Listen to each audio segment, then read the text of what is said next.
है आप सभी का UP triple S C ANM 9212 भर्ती में ज्वाइनिंग लेटर वितरण समारोह। ज्वाइनिंग लेटर फ्रेश एएनएम बहनों को कब तक मिलेंगे, साथ ही साथ प्रोविजनल की डीबी को लेकर के सबसे पहले यहाँ पर जितनी भी प्रोविजनल की सिलेक्टेड एएनएम बहनें हैं, आज आयोग में लगभग 10 से 12 की संख्या में कुछ बहनें गई हुई हैं आयोग में बात करने के लिए। सचिव सर से बात करेंगे कि प्रोविजनल की डीबी आप क्यों नहीं करा रहे हैं, प्रोविजनल की डीबी की नोटिस आप कब तक जारी कर सकते हैं, क्योंकि इसके पहले जो सचिव सर ने कहा था कि नवंबर में हम ज्वाइनिंग भी करा देंगे जो फ्रेश सेलेक्टेड एएनएम बहनें हैं, साथ ही साथ जो डीबी वाला मैटर है या फिर विदहेल्ड पर जो डिसीजन लेना है ये मैटर भी हम लोग नवंबर में क्लियर कर लेंगे।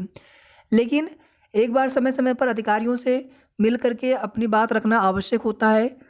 और आप देखेंगे हर दिन किसी न किसी भर्ती को लेकर के अभ्यर्थी आयोग में जाते रहते हैं। दर्जनों ऐसी भर्तियां हैं, किसी में रिजल्ट की समस्या है, कहीं पर विज्ञापन आना है, कहीं पर प्रोविजनल है, कहीं पर ज्वाइनिंग है।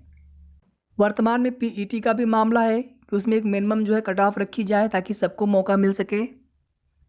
और हमारा ये भी एक सुझाव था, एक भी निवेदन था, जितने भी प्रोविजनल की एएनएम बहनें, कुछ लोग उसमें कह रहे थे कि हम लोग कोर्ट जाएंगे, तो कोर्ट जाने से कहीं ना कहीं मामला आपका और भी देरी लग सकता है। तो यहाँ पर उससे अच्छा था कि हम लोग मुख्यमंत्री जी से मिल करके, डिप्टी सीएम सर से मिल करके या फिर आयोग के अधिकारियों से मिल करके उनसे हम लोग लगातार अगर निवेदन करते रहेंगे, क्योंकि आप लोग सेलेक्टेड हैं, आप लोगों का चयन हुआ है। कुछ डॉक्यूमेंट्स की माइनर मिस्टेक होने की वजह से प्रोविजनल में आपका रोल नंबर डाला गया है। बहुत ज़्यादा उसमें काम नहीं होता है, लेकिन वही है कि आयोग के पास काम बहुत ज़्यादा होते हैं, स्टाफ की कमी होती है। 4 साल 5 साल के बाद तो जा कर के स्टाफ के लिए भर्ती हो रही है आयोग में। अगर ये भर्ती बहुत पहले अगर हो गई होती, चूँकि सरकार का जितना निर्देश होता है आयोग में उतना कार्य होता है। तो यहाँ पर हम लोग केवल अधिकारियों से या फिर सरकार से, मुख्यमंत्री जी से मिल करके ही जो कार्य हम लोगों का बहुत जल्दी संपन्न हो सकता है, जिसकी उम्मीद है, उसके लिए निरंतर प्रयास करना चाहिए। बाकी आप सबको जैसा उचित लगे। और आज की जो कुछ भी अपडेट प्राप्त होगी आयोग से कि सचिव सर ने, अधिकारियों ने क्या कहा, जो बहनें आज मिलने के लिए गई हुई है, आप सभी को बहुत जल्द नेक्स्ट वीडियो के माध्यम से बता दिया जाएगा। वीडियो को आप सभी प्लीज़ लाइक और शेयर कर दिया करें ताकि सभी तक जो है सही ऑथेंटिक जानकारी पहुंचती रहे। दूसरी बात यहाँ पर देखिए, 31 अक्टूबर को ज्वाइनिंग लेटर वितरण को लेकर के शासन से निर्देश गया था विभाग को कि कुछ बहनों को ज्वाइनिंग लेटर वितरण किया जाना है, लेकिन उसको लेकर के अभी तक कोई ऑफिशियल नोटिस जारी नहीं हो सका है। और अगर आज की डेट में, वैसे आज भी उम्मीद है, पूरी उम्मीद तो नहीं कर सकते, लेकिन कुछ उम्मीद है, हो सकता है कि 31 अक्टूबर को ही ये प्लान जो पहले से बनाया गया था कि नियुक्ति पत्र वितरण किया जाएगा, तो उसको जो है संपन्न किया जाए। और अगर 31 अक्टूबर को संभव नहीं हो सका तो ज़्यादा बहुत इसमें डिले नहीं होने वाला है, 4 से 5 दिन डेट और आगे बढ़ सकती है, 4-5 नवंबर तक आप मान सकते हैं। ऐसा नहीं कि बहुत ज़्यादा डिले हो जाएगा। और नवंबर में ही ज्वाइनिंग लेटर बाकी की जो फ्रेश सेलेक्टेड एएनएम बहनें हैं, 7,179 लगभग है, 7,189 बहनें हैं फ्रेश वाली, 1622 प्रोविजनल की हो गई, 20 विदहेल्ड के, सब मिलाकर के 8,831। तो 7,189 जो फ्रेश एएनएम सेलेक्टेड बहनें हैं, आप सभी को नवंबर के महीने में ज्वाइनिंग लेटर मिल जाएंगे। और प्रेफरेंस को लेकर के हमने आपको बताया था कुछ दिन पहले कि प्रेफरेंस की उम्मीद कम लग रही है, हालांकि उससे दिक्कतें बढ़ जाएंगी। जो लोग जो जिला चाहते हैं वो जिला उनको नहीं मिल पाएगा, क्योंकि इसमें जो आपने अपना स्थायी निवास पता भरा होगा उसी के हिसाब से आपको डिस्ट्रिक्ट अलॉटमेंट होंगे। और ये भी आप देखेंगे कि लगातार चीज़ें सुनने में आ रही हैं कि जिला प्रेफरेंस के लिए लोग जा कर के विभाग में संपर्क कर रहे हैं, वहाँ पर बाकी की चीज़ें आप लोग समझ रहे होंगे। जबकि प्रक्रिया जो है पारदर्शी होनी चाहिए थी, यहाँ पर प्रोसेस इस प्रकार से होना चाहिए था कि पहले प्रेफरेंस आप लीजिए, भले ही 10 दिन 15 दिन का समय, 20 दिन का समय और लग जाए, लेकिन प्रेफरेंस लेकर के ही जिला अलॉटमेंट किया जाए। तो इसके लिए आप सभी को मांग करनी होगी, क्योंकि फ़िलहाल में अभी ऐसी कोई जो अपडेट है प्राप्त नहीं हो रही है कि जिला प्रेफरेंस लिया जाएगा। या फिर जानकारी पर्पज़ से भी एक बार जा कर के परिवार कल्याण विभाग में आप लोग बात कर सकते हैं, कुछ बहनें बात कर सकती हैं जो लखनऊ में या लखनऊ के आसपास की हों, ताकि डिस्ट्रिक्ट प्रेफरेंस ले करके ही जिला अलॉट किया जाए।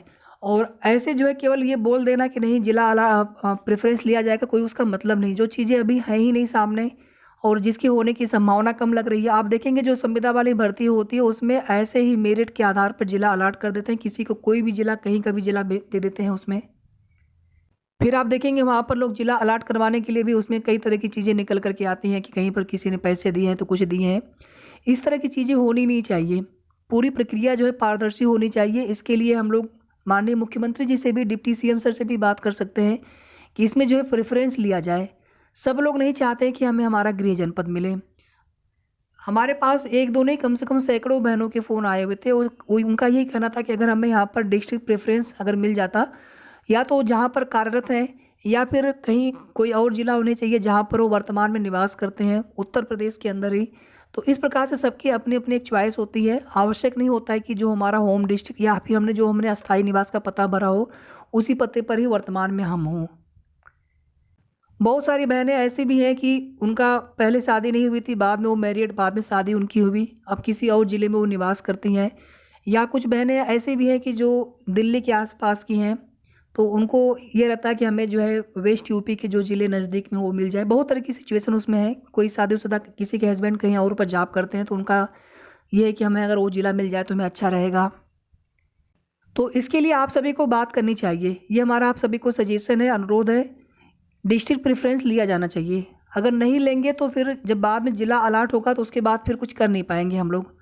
उसके बाद फिर चाहे जो भी ज़िला मिल जाएगा, फिर उसी ज़िले में जा कर के अपनी पोस्टिंग, अपनी नियुक्ति, अपनी कार्यभार ग्रहण आदि की जो प्रोसेस करवानी होगी। फिर वहाँ पर ज़िला चेंज हो पाना बहुत मुश्किल हो जाएगा। तो पहले यहाँ पर हो जाए तो अच्छा रहेगा। और साथ ही साथ हमने आपको बता दिया कि 31 अक्टूबर को लेकर के अगर होना होगा अगर वितरण समारोह, तो आज की डेट में नोटिस आ जाएगा और इसकी उम्मीद वैसे कम है। तो तिथि बहुत ज़्यादा आगे नहीं बढ़ेगी। नोटिस तो आपको जल्दी ही देखने को मिलेगा, बहुत होगा तो 4-5 दिन की डेट और आगे बढ़ सकती है। बाकी नवंबर के महीने में सभी 7,189 सेलेक्टेड एएनएम बहनों को ज्वाइनिंग लेटर मिल जाना है और साथ ही साथ आपको ज़िला भी अलॉट कर दिया जाएगा।